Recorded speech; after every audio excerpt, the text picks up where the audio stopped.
And welcome back. You're still watching Morning Thailand. There has been a very sad incident earlier this month that raises concern of the public regarding the medical ethics in this very country. Yes. It's the case of a woman in labor pain who had been turned away by a private hospital in Bangkok, forcing her to give birth at home and led to her baby dying later on. And Department of Health Service Support had earlier this week conducted a probe on this particular matter, even though the Social Security Office had confirmed that her healthcare benefit did not cover childbirth at a later regulation. However, investigators concluded yesterday that the hospital in question had violated two articles of the medical bills, Article 36, that requires hospital or medical places to take care and not to abandon the critically ill patient, and especially this woman, she has been heavily pregnant and going to deliver a baby in a few hours. And also Article 35 involves the patient transfer to other hospital because they said that this particular hospital failed to deliver or transfer the patient to other hospital as they see fit. It's like they did nothing to help this woman. Oh. So the hospital... That's just sad. The hospital had failed to meet all these regulations. Therefore, the Public Health Ministry is going to press charges against this particular hospital and might consider discontinue the hospital licenses as well. The incident happened with Kun Chontisha Wannatip, who went to a private hospital in Payathai district alone because her husband was a security guard, was still working at the time, and in hopes of she's going to hospital in hopes of being admitted for treatment for labor pains. However, the hospital staff told her that her social security benefits did not cover the delivery of a baby, and she had to pay 15,000 to 18,000 baht fee for the service. However, unfortunately, she could not afford the fee, so she decided to return home and deliver the baby. She gave birth on her own. That resulted in the baby's death. It's sad, isn't it? It's not like we don't have the medical supply or doctor to perform such thing, but they just declined to do it because she doesn't have money. That's really sad. That's really sad. Like, I don't know how could you turn away a person in need, and you know that this is going to happen. They must have known if she has the baby herself. This is going to happen. The hospital staff told her to go to other hospital instead. However, that one was the nearest. Yeah, sad incident indeed. All right, moving on to another incident that's to be reported.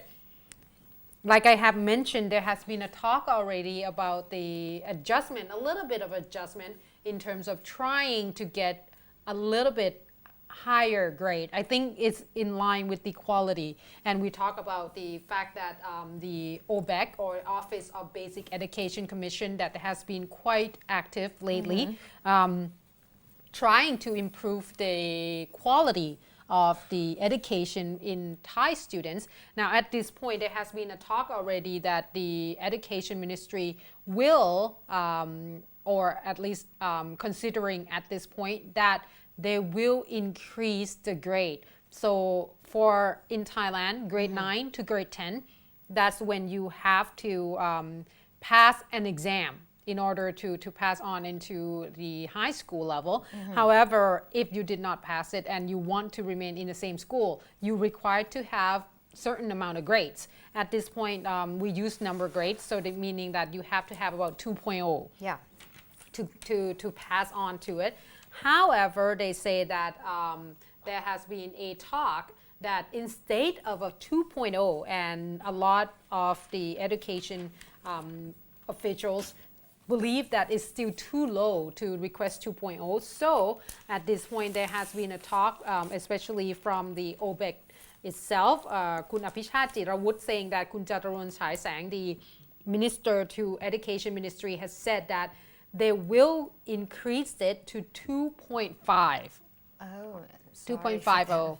Yeah, for all the grade 9 students, if you want to attend the same high school and pass on to grade 10, you need to have 2.50. And they say that instead of getting 50 students per class, they will decrease it to 40 That's good. per class. And technically that should be that, because I have stayed in a class of 50 students before, and trust me, it's very hard because sometimes you need to ask questions and such, but you can't because there's only one teacher. She can only do so much, and one teacher would teach many classes, excuse me.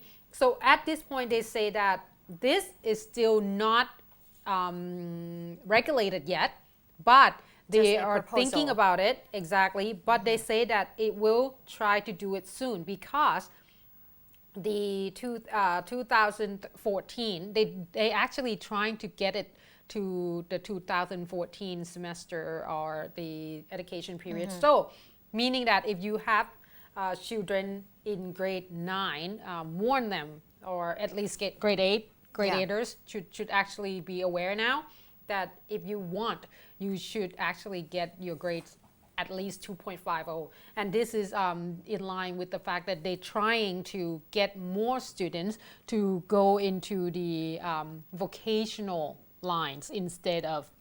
Really? Yeah, that's one other thing too, that they say that, you know, if those students who could not or did not seem to be good at trying to move on into college and such, or doesn't have any promise for that, could go into the vocational That's period. just weird reason. I think they're trying to improve the standard of students' study skill, or just make them. Oh.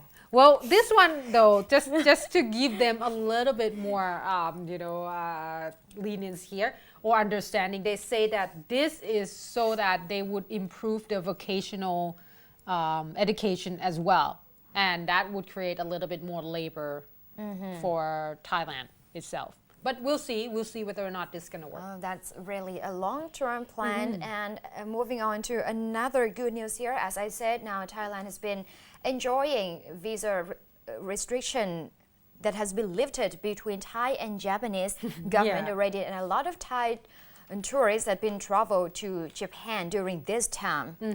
However, there's a talk within the cabinet yesterday. They had already approved a bilateral agreement eliminating visas for Thai and Myanmar citizens by the Foreign Ministry.